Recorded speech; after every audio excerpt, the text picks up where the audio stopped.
ജയ്ക്ക് അദ്ദേഹം പറഞ്ഞു നിർത്തിയത്, മാധ്യമപ്രവർത്തകനായിട്ടുള്ള ശ്രീ പൊടിപാറ പറഞ്ഞു നിർത്തിയത്, ഇത്രയേറെ വികസനങ്ങൾ നടത്തിയെന്ന് ഊറ്റം കൊള്ളുന്ന മുന്നണിക്ക് എന്നിട്ടും എവിടെയോ ജനങ്ങളുടെ ആ ഒരു പിന്തുണ ആർജിക്കുന്നതിൽ പിന്നോട്ടടി സംഭവിക്കുന്നുവെങ്കിൽ അതിന് മറ്റു കാരണങ്ങളുണ്ട് എന്നുള്ള ഒരു രാഷ്ട്രീയ വശം അദ്ദേഹം ചൂണ്ടിക്കാട്ടി.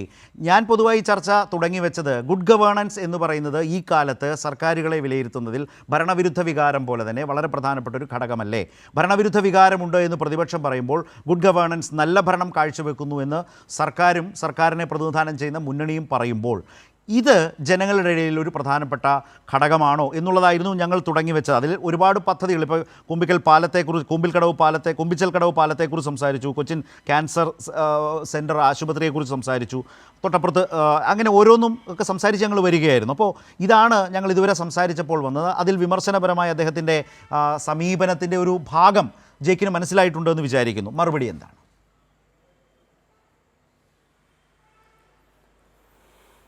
തീർച്ചയായിട്ടും കേരളത്തിൻ്റെ വികസന ചരിത്രത്തിൽ അത്ഭുതകരമായ പുതിയ നേട്ടങ്ങൾ അത് എഴുതി ചേർക്കപ്പെട്ട ദിവസങ്ങളിലൂടെയാണ് നമ്മുടെ നാടാകെ കടന്നു പോകുന്നത്. ഇന്ന് മാത്രം ഇപ്പോൾ കൂമ്പിച്ചൽ കടവ് പാലത്തെക്കുറിച്ച് ചർച്ച ചെയ്തു എന്നുള്ളതുകൊണ്ട് ഞാൻ അതിലേക്ക് പോകുന്നില്ല. 800 കോടിയോളം രൂപയുടെ പൊതുമരാമത്ത് പ്രവർത്തനങ്ങളുടെ പൂർത്തീകരണമാണ് ഇന്ന് കേരളത്തിലെ ജനങ്ങൾക്ക് സമർപ്പിക്കപ്പെട്ടിട്ടുള്ളത്. ഇത്തരമൊരു അനുഭവം ഭൂതകാല കേരളത്തിൻ്റെ ഏതെങ്കിലും ഒരു അനുഭവത്തിൽ തുടർഭരണമില്ലാതെ വന്നിരുന്ന UDF ഗവൺമെൻറ്റുകളുടെ കാലയളവിൽ പോലും ഉണ്ടായിട്ടുണ്ടോ എന്ന് ചോദിച്ചാൽ ഖണ്ഡിതമായി അന്ധമായ രാഷ്ട്രീയ വിരോധമില്ലാത്ത UDFകാർക്ക് പോലും പറയാൻ കഴിയും ഇല്ല എന്നുള്ളത്.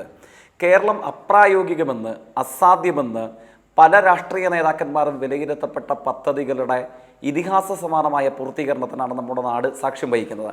പക്ഷേ അതിനോട് അല്പം വിമർശനാത്മകമായ ബുദ്ധിയോടുകൂടെ ആദരണീയനായ സഹ പാനലിസ്റ്റ് നമ്മുടെ മാധ്യമപ്രവർത്തകൻ ചോദിച്ചത്, ഇത്ര വലിയ നേട്ടങ്ങൾ, ഇത്ര വലിയ കാര്യങ്ങളൊക്കെ നിങ്ങൾ ചെയ്തു, അതിനെ അദ്ദേഹം പാതി മനസ്സോടുകൂടെയെങ്കിലും അംഗീകരിക്കാൻ തയ്യാറാകുന്നു. പക്ഷേ എന്നിട്ട് നിങ്ങൾ എന്തുകൊണ്ട് പരാജയപ്പെട്ടു, അല്ലെങ്കിൽ അനർഹമായൊരു പരാജയം ഈ തദ്ദേശ തെരഞ്ഞെടുപ്പിൽ ഇടതുപക്ഷത്തിന് നേരിടേണ്ടതായി വന്നില്ലേ? അപ്പോൾ നിങ്ങൾക്ക് മറ്റെന്തൊക്കെയോ കുഴപ്പങ്ങളില്ലേ? ഇതാണത് അദ്ദേഹത്തിൻ്റെ ചോദ്യത്തിൻ്റെ രത്നച്ചുരുക്കം. ആ ചോദ്യത്തിലെ പ്രധാനപ്പെട്ടൊരു ഭാഗത്തെ ഞങ്ങൾ അംഗീകരിക്കുന്നുണ്ട്. അതുകൊണ്ടാണ് ഈ വലിയ നേട്ടങ്ങൾ, വിസ്മയകരമായ ക്ഷേമ പദ്ധതികൾ, അപ്രായോഗികമെന്ന് പലരാലും വിലയിരുത്തപ്പെട്ട കാര്യങ്ങളുടെ അഭിമാനകരമായ പൂർത്തീകരണം, ഇതൊക്കെ സൃഷ്ടിക്കപ്പെട്ടിട്ടും എന്തുകൊണ്ട് ചിലയിടങ്ങളിലെങ്കിലും ഇടതുപക്ഷ രാഷ്ട്രീയത്തിന് തദ്ദേശ തെരഞ്ഞെടുപ്പിൽ തിരിച്ചടിയേറ്റു? അത് പരിശോധിക്കുമ്പോൾ കാണാൻ കഴിയുന്നത് എന്താണ്? വികസനത്തെ സംബന്ധിച്ച് ചർച്ച ഉയർത്തിക്കൊണ്ടുവരാൻ UDF തയ്യാറായിരുന്നില്ല. മനുഷ്യരുടെ മുന്നേറ്റത്തെ സംബന്ധിച്ച് കഴിഞ്ഞ ഒരു പതിറ്റാണ്ട് കാലയളവിലെ കേരളത്തിലെ ഇടതുപക്ഷ ഗവൺമെന്റിനെ സംബന്ധിച്ചുള്ളൊരു സംവാദത്തിന് UDF തയ്യാറായിരുന്നില്ല. ലീഗും കോൺഗ്രസും സകല അവിശുദ്ധ വർഗീയ സഖ്യങ്ങളുടെയും പിന്തുണയോടുകൂടെ ശ്രമിച്ചത് എന്താണ്? പച്ചക്കള്ളങ്ങളിൽ അഭിരമിക്കുക, ഏതു ഹീനമായ മാർഗം ഉപയോഗിച്ചും നുണപ്രചരണം നടത്തുക. തദ്ദേശ തെരഞ്ഞെടുപ്പാനന്തരം ഭരണസമിതി തെരഞ്ഞെടുപ്പിൽ നമ്മൾ കണ്ട രാഷ്ട്രീയ കാഴ്ച അതിൻ്റെ ഉദാഹരണങ്ങളല്ലേ. ഞാൻ മറ്റു കാര്യങ്ങളിലേക്കൊന്നും പോകുന്നില്ല.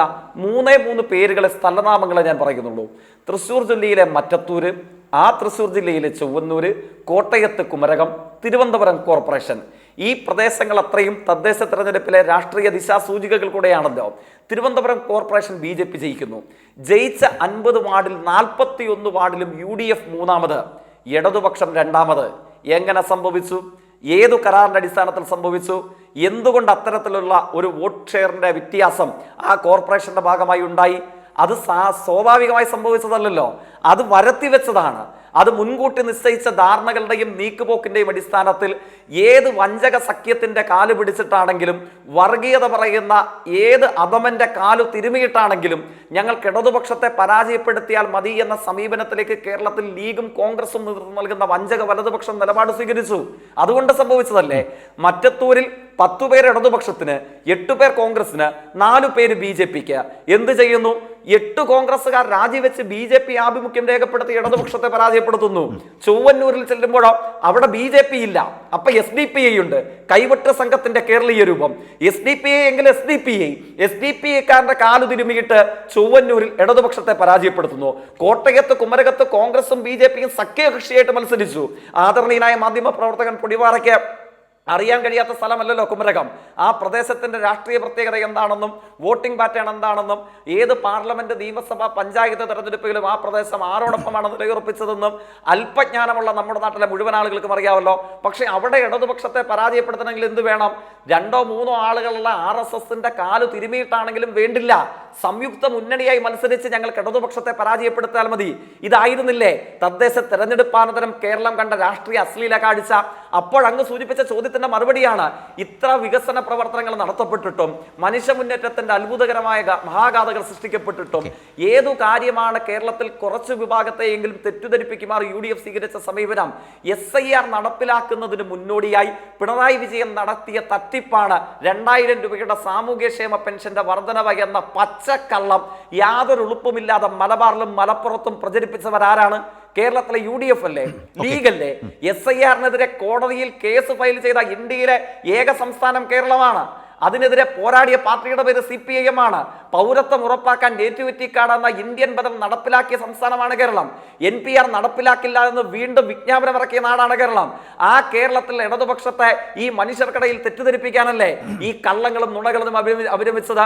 ന്യൂനപക്ഷ സമൂഹത്തിന്റെ അടുക്കൽ പോയി പറയും കേരളത്തിൽ CPIM-ഉം ഇടതുപക്ഷവും ഭൂരിപക്ഷ പ്രകടനം നടത്തുന്നു.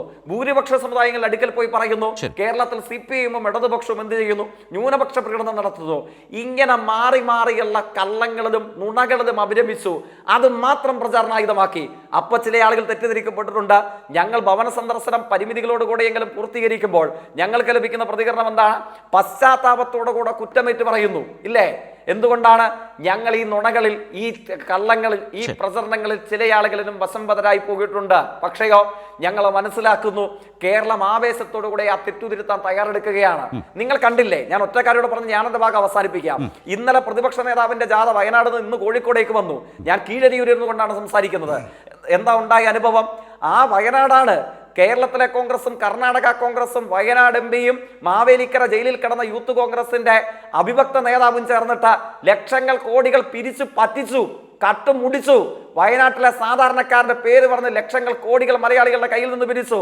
ഈ ഒരു കല്ലിട്ടോ കഴിഞ്ഞൊരു 15 സഖാവ് പിണറായി ഏതു പദ്ധതി ഉദ്ഘാടനം ചെയ്താലും ഇത് ഞങ്ങളുടെ അപ്പൂപ്പനിട്ട കല്ലാണ്, ഇത് ഞങ്ങളുടെ അമ്മൂമ്മ കണ്ട സ്വപ്നമാണ്, അങ്ങനെ പറയാൻ വേണ്ടിയിട്ട് വയനാട് ഒരു കല്ലിട്ടോ കേരളത്തിലെ കോൺഗ്രസ്? ഈ തസ്കര സംഘത്തിന്റെ കയ്യിൽ ഭരണം വേണം എന്നാണ് കേരളത്തിലെ UDF ഇപ്പോൾ ആവശ്യപ്പെടുന്നത്, ഇല്ലേ? ജീവിതാനുഭവങ്ങളുടെ വെളിച്ചത്തിൽ മലയാളി വിലയിരുത്തട്ടെ.